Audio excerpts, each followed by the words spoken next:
Hello everyone and welcome to a beautiful game from yesterday's Title Tuesday. A lot of you have recommended it, I imagine, as Gukesh is playing, and also the line here is something that we've never seen, as it just doesn't exist, and reigning world champion Gukesh is facing none other than the legendary Penguin. If you guys haven't seen Andrew play speed chess, just check it out online. It's out of this world.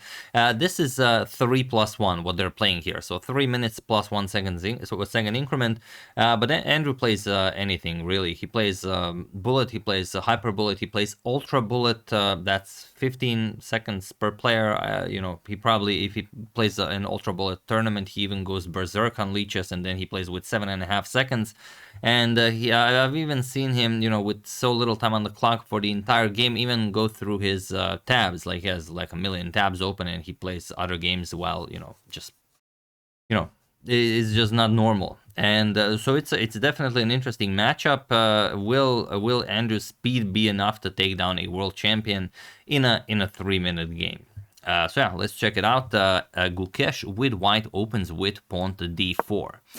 We have pawn to d5 by Andrew, pawn to c4, and pawn to e6. We have knight to f3, knight to f6, the queen's gambit declined, and knight to c3. We have bishop to e7, and c captures on d5. Okay, nothing out of the ordinary here. E captures, bishop to f4, bishop g5 a bit more popular, but bishop to f4 I imagine is more popular for faster time controls. Pawn to c6 and pawn to e3. We have bishop to f5, nicely developing the light square bishop as well.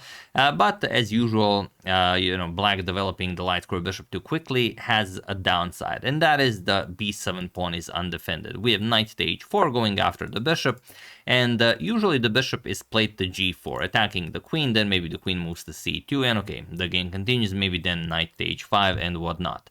But here we have the immediate bishop to e4 by Andrew, and some games have reached this position. For example, f3 has been played, bishop to e2 has been played. Queen to b3, interestingly, hasn't been played, but also, not a bad move. But Gukesh plays pawn to a3, and it is now, as of move 9, that we have a completely new game. Probably with the idea that if queen b3 is met with queen to b6, he can just trade, and he doesn't have to worry about the a2 pawn. He can just castle queenside and enjoy a very nice game. So let's see what happens. Andrew says, all right, I see what you are doing. I will just go pawn to h6. And what's interesting is that Andrew spent, this is a 3-minute game. He spent over a minute on this move. He plays pawn to h6, and he's planning pawn to g5. And Gukesh just counters it with queen to b3.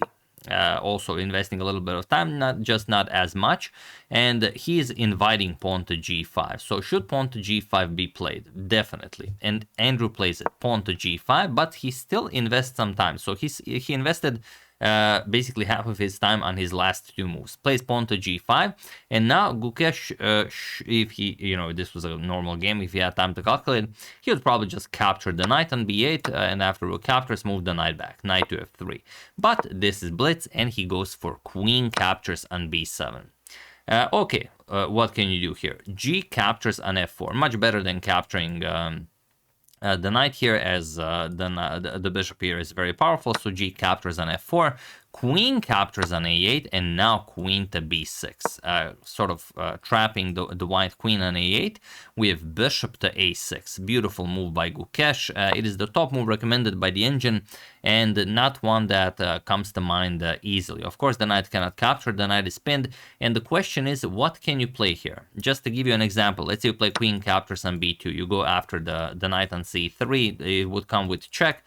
You can just castle here, and if black castles as well, all of a sudden knight captures on e4, knight captures on e4, and knight f5, and you do not have nearly enough compensation for the sacrificed exchange. White is just straight out winning here. So after bishop to e6, we have f captures on e3, going after the white king. Knight back to d7 would have been a little bit better. Castles kingside by Andrew, and Gukesh now goes castles kingside as well. So getting away from the center of the board. And the question is what to play here. Andrew is better, but how to continue? And he's already down to 12 seconds on the clock. Gukesh something below a minute. You could, let's say, capture on f2. Captures, and then castle kingside. That is perfectly fine. You don't have to invest a lot of time, and that can be played.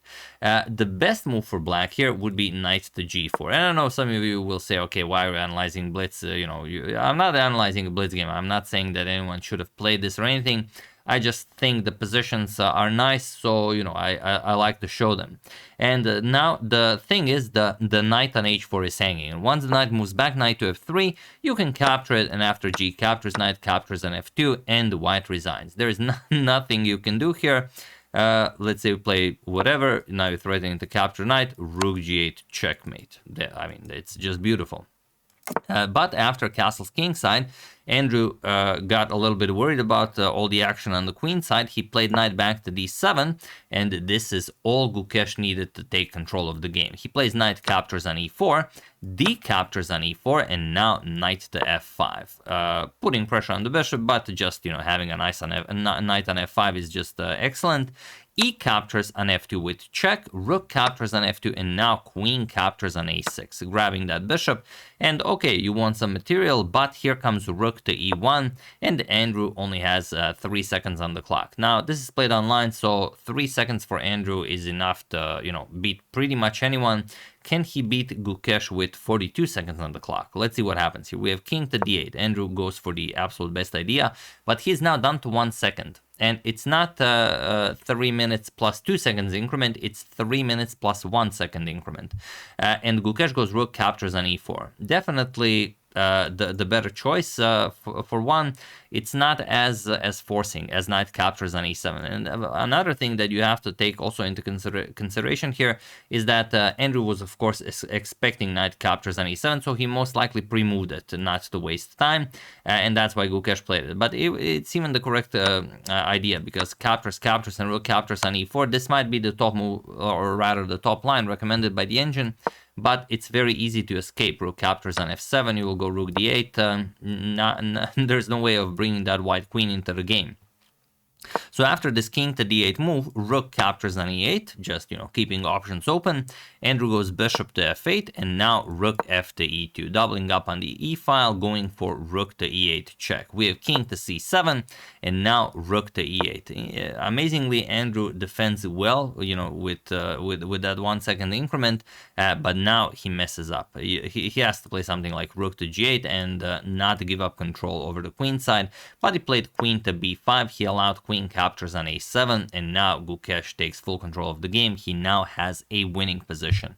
Queen captures on a7 with check, queen to b7, and now we have queen to a5 with check, queen to b6, again hoping for a queen trade, even though that's also losing for black at this point. Queen to c3, going for that queen to g3 check, and there is no way to stop this. You could go for rook to g8, but the position is still lost for black. Knight to f6 was played, and now the cleanest way to win. Queen to g3 with check. We have king to d7. You could also move the king to b7, but then queen captures on b8, as both the queen and the rook are attacking it. So king to d7 was played, and now rook captures on b8, attacking Andrew's queen on b6. Queen to a7, and now rook captures on f8, and he was in this position on move 27 that Andrew Tang resigned the game, as there is nothing more to be done here. It seems like it's almost equal material once you capture this rook. Okay, Gukesh is up 2 pawns, but not really. You're just getting destroyed. Rook to e7 with check, picks up the black queen, and after the king moves, rook captures on a7. So yeah, very bold game by Gukesh, going after just after any sort of initiative that he could have found with this a3 move. I mean, if you play the Queen's Gambit declined, you might get such positions. A3, queen to b3, extremely complicated. Probably not worth playing in a classical game, but for a bullet game or a nice blitz game, a3 and queen to b3 obviously can pose a lot of problems. And who would think? I mean, this actually does look like problematic for white. You know, even just giving up the rook, you would say that this is good for black.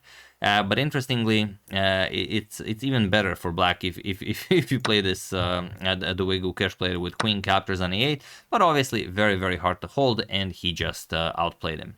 So yeah, great game by both of them, but it is Gukesh who outplays him. And for those of you who haven't seen my previous video, Gukesh also shared first place. I don't know if they have shared places, but yeah, he was definitely in the top 3, as the top 3 were tied.